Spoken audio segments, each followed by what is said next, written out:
Hello दोस्तों, JAIIB on the go series के इस वीडियो में आप सभी का स्वागत है। In this video and in this series actually हम ऐसे topics of the JAIIB exam which are really important from the exam point of view उनको अच्छे से डिस्क्राइब करते हैं, उनसे रिलेटेड एमसीक्यूज को डिस्कस करते हैं। You can watch this videos on the go when you are travelling. उस समय पे आपके पास 15-20 मिनट होते हैं, या फिर जब आप लंच या फिर कोई ब्रेक टाइम हो तो 15-20 मिनट्स का टाइम लगा के इन वीडियोस को देखकर सारे इम्पोर्टेंट टॉपिक्स को अच्छे से कवर अप कर सकते हैं which may appear in the upcoming JAIIB exam. अब इस वीडियो में हम Indian economy Indian financial system, जो कि आपका पहला पेपर है, इसका एक बहुत important topic that is banking laws, इस पर डिस्कशन करने जा रहे हैं। Before moving into the video, let me tell you that Tap has come up with wonderful documents for you, starting from the most important topics, previous year questions in 2023 and 1200 most important MCQs, most important topics document में अच्छे से chapter wise of all the 4 papers, most important topic जिससे बार बार exam में questions आते हैं, उनको बताया गया है। प्रीवियस ईयर क्वेश्चंस डॉक्यूमेंट के थ्रू आपको पता चलेगा कि इन टॉपिक से किस तरह के क्वेश्चंस पूछे गए हैं and how you should be prepared for them. And the way to prepare is by practice. तो 1200 मोस्ट इंपोर्टेंट एमसीक्यूज के थ्रू आप इन एमसीक्यूज को प्रैक्टिस करके जो भी इंपॉर्टेंट टाइप्स ऑफ एमसीक्यूज जो एग्जाम में आते हैं उनको अच्छे से जो है प्रिपेयर कर सकते हैं, राइट। तो ये सब कुछ एक सिंगल पीडीएफ में कोलेट किया गया for you, so that you can download it. And ये आप कर सकते हैं by clicking the link given in the description of this video. एक लिंक है इस वीडियो के डिस्क्रिप्शन में, वहां पे क्लिक करके आप ये तीनों चीजों को as a single PDF download कर सकते हैं, ठीक है। तो please to download it. And what is the relevance of watching this video is that कि इस तरह के क्वेश्चंस एग्जाम में आ जाते हैं।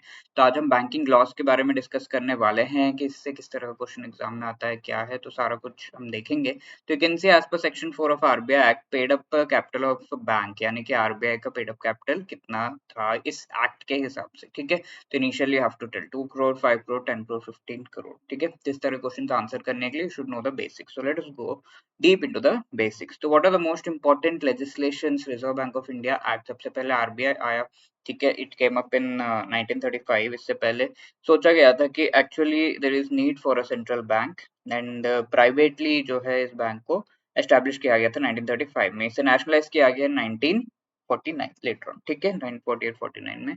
तो ये एक्ट आया गया एंड देन आरबीआई को एस्टैब्लिश किया गया। Then coming to the Banking Regulation Act, different types of banks later on were established. Then also State Bank of India को establish किया गया था 1955 1 जुलाई को। तो it was the first public sector bank established. Later on State Bank के कई सारे subsidiary banks को establish किया गया था, under that State Bank of Hyderabad, Mysore, etc.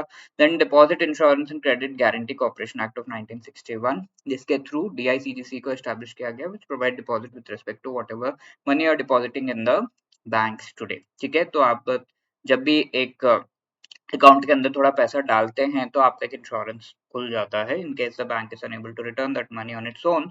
ये इंश्योरेंस से क्लेम करके वो फिर पैसे आपको देता है, ठीक है। That is DICGC. अब बैंकिंग कंपनीज एक्ट 1970-80 के थ्रू काफी सारे प्राइवेट बैंक्स को नेशनलाइज किया गया, and state banks repeal and amendment act 2018 के थ्रू जो इतने सारे state bank of Hyderabad, Mysore, ये सब को एस्टैब्लिश किया गया था, उन सब कंसोलिडेट करके स्टेट बैंक ऑफ इंडिया बना दिया गया। तो हमारे लिए इंपॉर्टेंट है इस चैप्टर में डिस्कस करने के लिए ये दोनों जो पहले दो एक्ट्स हैं, RBI act and banking regulation act. So let us have a look at them, ठीक है।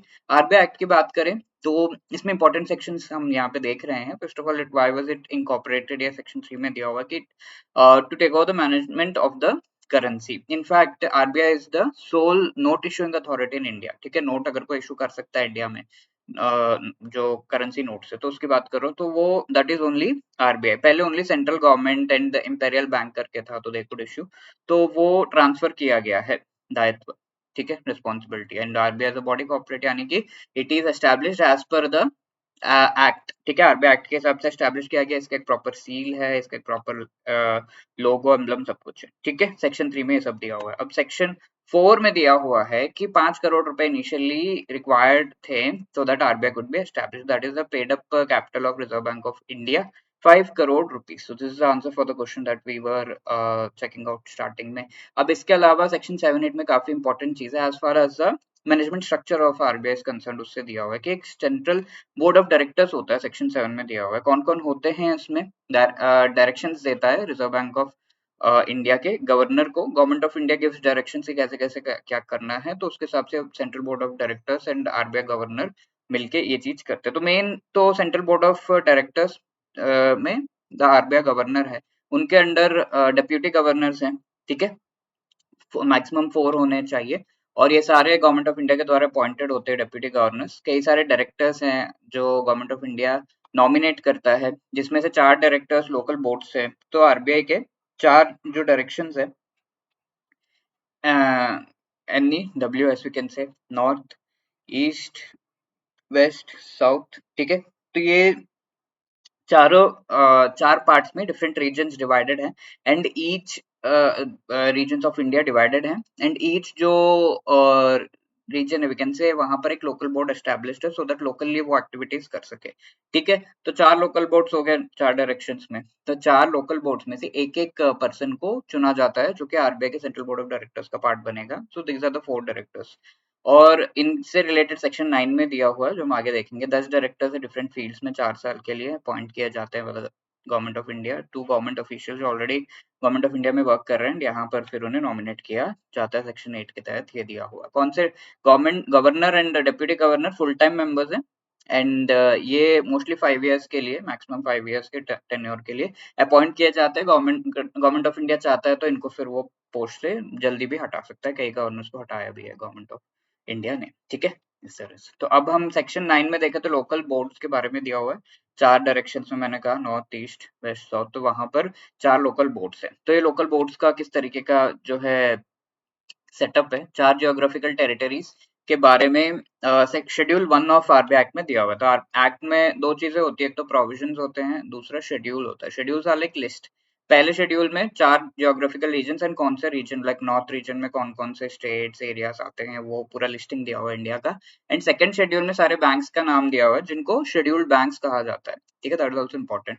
तो ये सारे शेड्यूल्ड बैंक्स के कुछ प्रिविलेजेस हैं, कुछ जो है ऑब्लिगेशंस है, ये सब कुछ जो है आगे के चैप्टर्स में देखेंगे हम, ठीक है, एंड पिछले चैप्टर में भी थोड़ा बहुत आपने देखा होगा। तो दैट इज द थिंग। तो फर्स्ट शेड्यूल में ज्योग्राफिकल एरिया एंड उसके हिसाब से कौन कौन से रीजन में कौन कौन सा जो है इंडिया के एरिया आता है, वो दिया हुआ है। 5 मेंबर्स होते हैं लोकल बोर्ड्स के, एंड सारे जो है गवर्नमेंट ऑफ इंडिया के द्वारा अपॉइंटेड है। कोऑपरेटिव इंडिजिनस बैंक्स के मेंबर्स भी होते हैं इसमें, रिप्रेजेंटेटिव्स, एंड 4 साल के लिए अपॉइंट किए जाते हैं, 2 बार जो है री-इलेक्ट किए जा सकते हैं, यानी कि मैक्सिमम 8 इयर्स के लिए इन्हें अपॉइंट किया जा सकता है, नॉट आफ्टर दैट। उनके उसके बाद तो नया किसी को लाना ही पड़ेगा। 2 टर्म्स मैक्सिमम जो है ये अपॉइंट किए जा सकते हैं सेम पर्सन, ठीक है।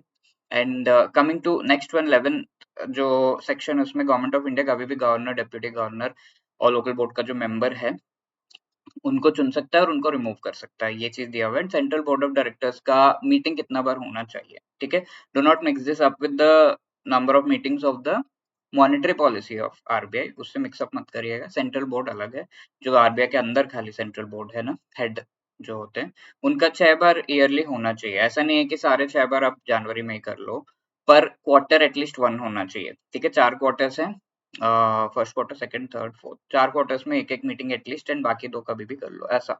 तो प्रिसाइड कौन करेगा इन मीटिंग्स को, गवर्नर या डेप्यूटी गवर्नर। एंड अगर कोई इक्वालिटी ऑफ वोट्स है, like let's say for 10 members हैं, 10 मेंबर्स में से 5 ने यस कहा, 5 ने नो कहा, तो फिर क्या डिसाइड किया जाएगा, यस या नो का क्या करे इस चीज का। तो कास्टिंग वोट जो भी प्रिसाइडिंग ऑफिसर होगा, लाइक द गवर्नर या डिप्यूटी गवर्नर जो भी है, वो डिसाइड करेगा। He gets the second chance to vote and he will be deciding कि क्या करना है फाइनली, ठीक है। तो that is in section 11 and 13। Now please answer this question. Section 4 के हिसाब से paid up equity capital bank RBI का कितना था इनिशियली, ठीक है। आंसर क्या है, yes, absolutely B will be the right answer, 5 crore rupees, ठीक है। Now this one, May 2023 section 13 में दिया हुआ है कि meetings of central board shall be convened by the governor at least dash times in year. Yearly कितना बार जो है एटलीस्ट कन्वीन करना पड़ेगा सेंट्रल बोर्ड का meeting, 2 3 2 4 6 3। What is the answer, 6, है ना। तो सी is the right answer. And RBI has dash local boards, ठीक है। लोकल बोर्ड्स कितने हैं आरबीआई के, 2 3 4 5, अक्टूबर 2023 का क्वेश्चन, तो 4, 4 इज द राइट आंसर, है ना, इजी क्वेश्चन है। अब आगे बढ़ रहे हैं सेक्शन 40। कुछ इंपॉर्टेंट सेक्शंस ही बुक में दिए हुए हैं, उसमें से भी कुछ जिन पे बार बार क्वेश्चन आते हैं वही हम देख रहे हैं। तो सेक्शन 40 में दिया हुआ है कि foreign exchange related transactions RBI किस तरीके से अलाउ करता है। तो एटलीस्ट 2 लाख रुपीस के ट्रांजैक्शन मिनिमम होने चाहिए। इस ट्रांजैक्शन में 2 लाख रुपीस या उससे ज्यादा का अमाउंट इन्वॉल्व होना चाहिए। एंड ये कुछ ही एंटिटीज कर सकते हैं इंडिया में जिनको ऑथराइज डीलर इस तरीके से जो है डेजिग्नेट किया जाता है by the RBI. Like SBI is designated as an authorized dealer। इसके 3 कैटेगरीज भी होते हैं, although no need to go deep, but yeah, ऐसे ऑथराइज्ड डीलर को जो है आरबीआई डेजिग्नेट करता है कि authorised dealer, then only they can deal in foreign exchange forex related transaction. Section 42 is very very important of the RBI act. इसमें दिया हुआ है about the CRR, cash reserve ratio.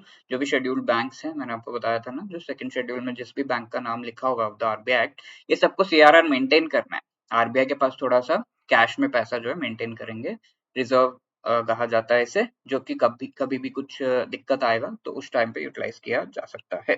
ठीक है, तो इस पे फिलहाल तो कोई अपर लोअर लिमिट नहीं है। एंड जब भी आप एग्जाम दे रहे हो उस टाइम पे जो भी सीआरआर है वो आरबीआई के वेबसाइट से आप चेक करके एक बार देख ले कितना percentage. It is a percentage of the net demand and time liabilities, यानी कि टोटल बैंक के पास जो लायबिलिटीज हैं, demand liabilities are savings and current account, time liabilities are FD RD, तो ये सबको मिला के जितना भी बन रहा है उसका एक परसेंटेज, एक पार्ट 3-4% ऐसा होता है। ठीक है, that is CRR. And you will tell me कि एसएलआर ये जो है कौन से section of the banking regulation act में इसका प्रोविजन दिया हुआ, ऑल्दो आगे हम पढ़ेंगे, राइट? तो try to answer that. Now coming to banking regulation act, इसका मेन एम क्या है?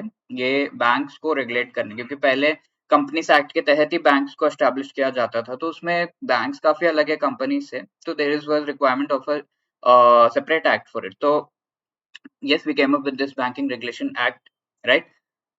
तो पार्ट वन जो है इसमें सेक्शन 1 to 5, इसमें फर्स्ट सेक्शन में 16 मार्च को 1949 में लाया गया था। ये जो हमारा पीएसीएस यानी कि प्राइमरी एग्रीकल्चर क्रेडिट सोसाइटी, इसको एप्लीकेबल नहीं है। बैंकिंग रेगुलेशन एक्ट सर्टेन जो बैंक है उनको एप्लीकेबल नहीं है, सभी को है मोस्टली, बट जो रूरल एरियाज में विलेज लेवल पे जो कोऑपरेटिव बैंक है which is called the primary agriculture credit society, short term and long term का जो बैंक है which is land development banks भी कहा जाता है, उनके लिए ये बैंकिंग रेगुलेशन एक्ट एप्लीकेबल नहीं है।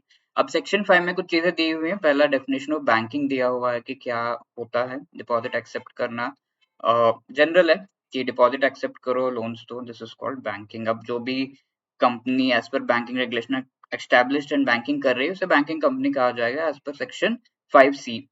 5B में बैंकिंग, सी में बैंकिंग कंपनी के बारे में दिया हुआ है, एंड 5CC बैंक कंपनी का एक कंपनी यानी कि ब्रांच खुल गया, तो ब्रांच के बारे में यहाँ पे दिया हुआ है, या ब्रांच ऑफिस जब बैंक एस्टैब्लिश करते हैं उससे रिलेटेड प्रोविजन इसमें। ठीक है, कमिंग टू सेकंड पार्ट, इसमें सेक्शन 6 में सारे एक्टिविटीज जो बैंक जनरली कर सकता है, borrowing, lending, bill of exchange, letter of credit, bullion वगैरह सब कुछ यहाँ पे लिस्टेड है। ठीक है, तो all the business that the bank can do other than normal banking. ठीक है, तो ये पैरा बैंकिंग भी कई बार कहलाते हैं, इस पे एक चैप्टर भी हमारा है।